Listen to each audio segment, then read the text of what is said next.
Yo everyone, and welcome back to my channel. So today we're going to be having a little bit of a discussion about skincare myths. And I'm not going to lie, a lot of the things that we're going to talk about today are things that I've been guilty of myself, and it's just because over the past couple of years learning so much about my own skin, about having a decent skincare routine, going to South Korea and learning about Korean skincare, I like to believe that I am experienced enough to be able to come to you guys with this video so that I can share it with you and hopefully can help some of you guys out there. Now I am going to state, no, I am not some sort of esthetician, professional dermatologist.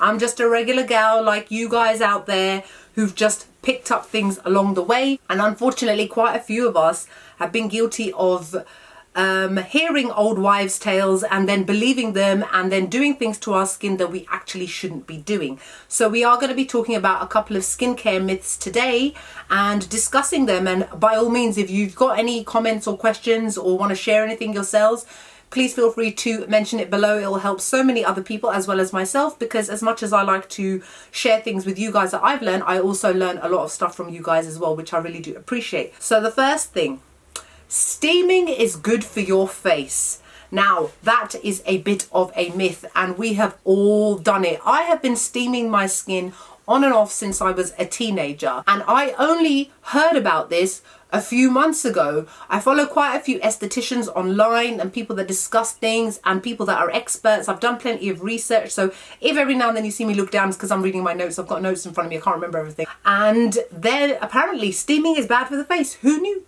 Who knew this? I did not know this. I have steamed my skin loads of times. I don't even have a steaming machine anymore, but those of us old school people have been known to boil a kettle and stick our head over the kettle, holding a towel over our head and believing that our skin is being cleared and beautified and we're going to look refreshed and great and our skin is going to be soft. And by all accounts, once we've done that steaming on our face does feel very soft, very smooth, very supple, but that is a false sense of security that it is giving you, because firstly, steaming should only be done really by a professional, and apparently it should only be done on the basis that you are having extractions done.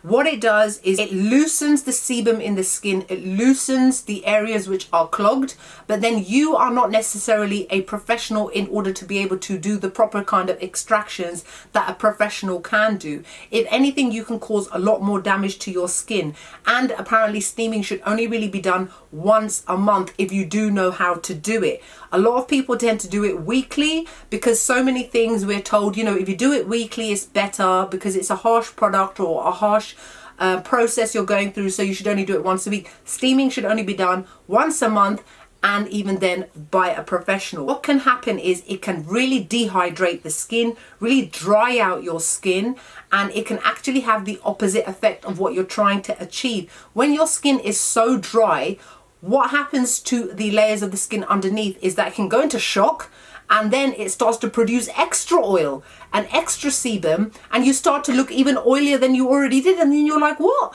Like, what am I? And then we go and steam our face again because we think that that's going to help, and then before you know it, you're having breakouts, you're causing your skin more damage, and before you know it, you know, you're just like, I don't even know what to do.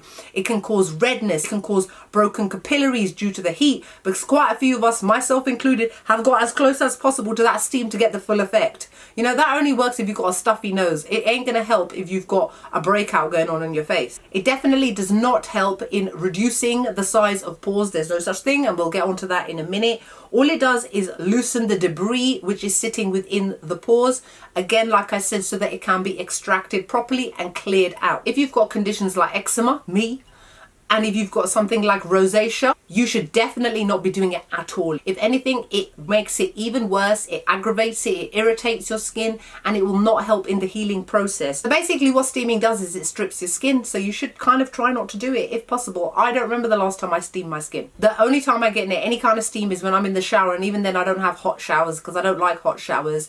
And then you wash your face afterwards, as I always do after a shower, and then I put on my other products and I go about my day. But I don't do any steaming anymore, and you guys shouldn't either. Try to stay away from it if possible, but if you are going to insist on wanting to have it done, once a month, and by a professional if you can afford to do that. The next skincare myth, closing your pores. How to close pores. Now, Again, something I've been very guilty of, believing that pores can open and close and change their size. They can't. They're not doors. They can't open and close. They can't get bigger and get smaller depending on what products you use. It's all another sense of false security that a lot of products can give us, or a lot of people can tell us, under the assumption that we can do something about the size of our paws. We can't. Whatever the size of your paws is genetically, that's how they are going to remain forever.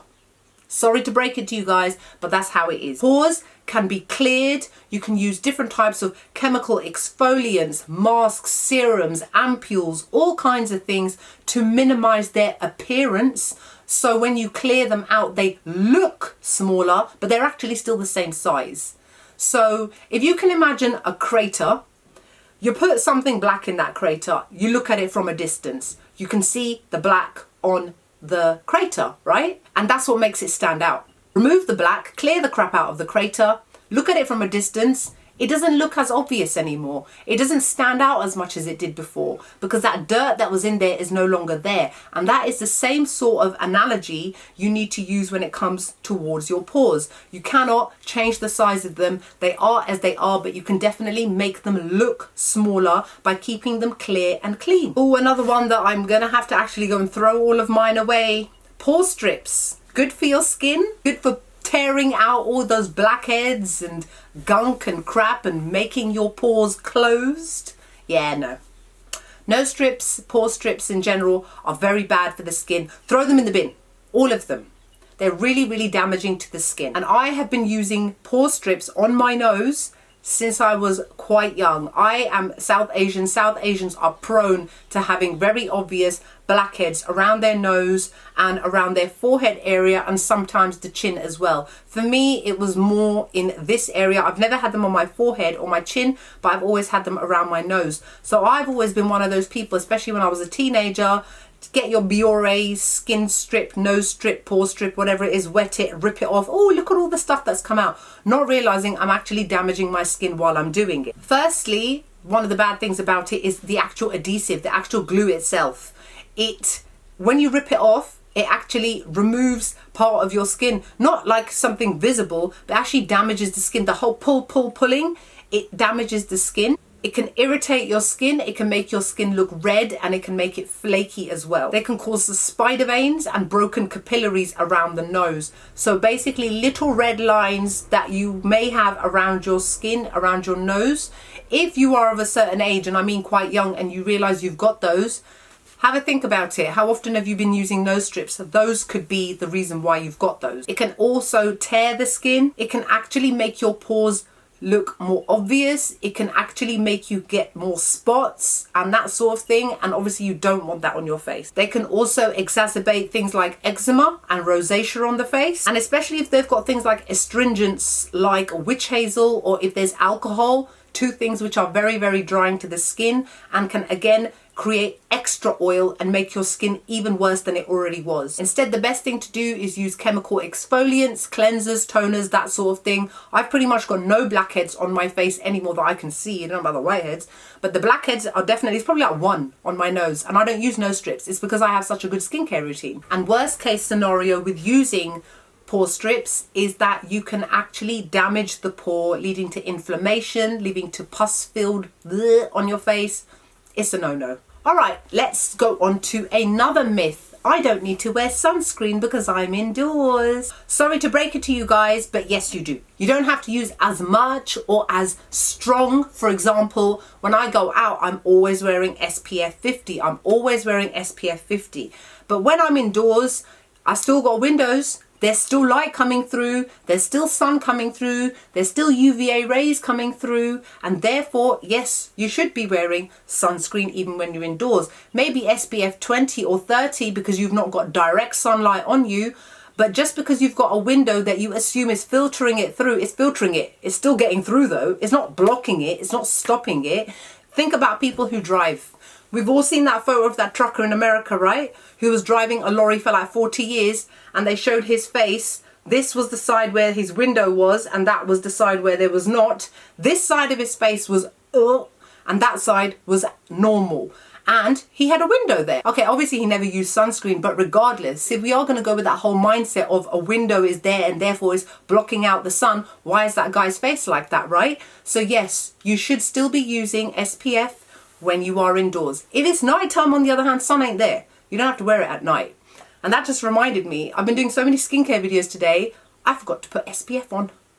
You forgot and I have to go out. Oh my God, can't even take my own bloody advice. Now the one myth that all of us thought was true was drinking water helps you get rid of spots. It doesn't, you guys. It doesn't. Come on, how many of you guys have heard that over the years, myself included, and they have drunk gallons of water and your face is still spotty? And you're like, what?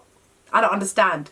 Nope, it doesn't. Because if that was the case, all of us from the age of, I don't know, when we hit puberty and start getting spots and hormones start going all crazy and that, we would have been drinking gallons of water. I used to drink loads of water when I was a teenager and I was like, how come I've still got such bad skin? Should have realised it weren't making a difference. If anything, my kidneys are probably in an amazing condition and my skin is nicely hydrated and soft. I've got body lotion on, but you know what I mean.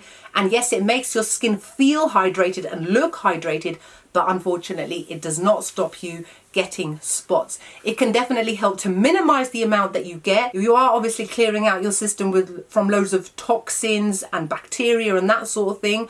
But in terms of directly targeting your skin in particular to help you get rid of spots, no.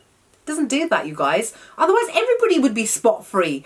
If that was the case, come on, everybody drinks water all the time, right? And some definitely drink the amount that they're supposed to. So how come they still get spots? Technically, for those of us that drink the obligatory 2 to 3 litres a day, not me, we should all have perfect skin. How come we're still using all these skincare products and sunscreen and exfoliants and retinols and niacinamides and all the rest of it, and salicylic acid and lactic acid and glycolic acid? And why are we still using them? Why don't we just drink water?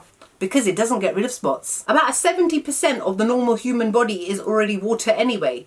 So why do we get spots? If that's the case, why have we got 70% water inside us? Exactly.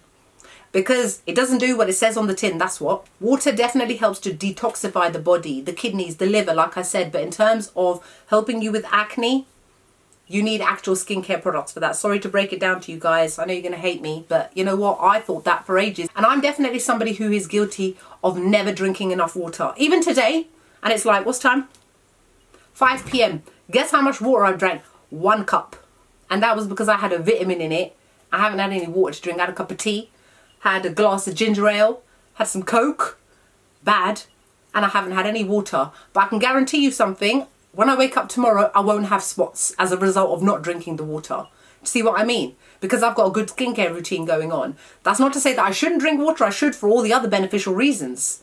However, if you are somebody who drinks loads and loads and loads of water for the purposes of having clearer skin, you probably already realise it's not working for you. So that's it for my little video about skincare myths, which we have busted and explained. If you'd like to add anything to this video, please feel free to do so. I always like to hear other people's opinions and thoughts. People who are more professional than I am, people who know the professional words and the fancy 15-letter words, that sort of thing. Please feel free to add your comments below. I'd love to hear them. Other than that, I hope you guys found this video useful and helpful, and I'll see you all in the next video. Bye.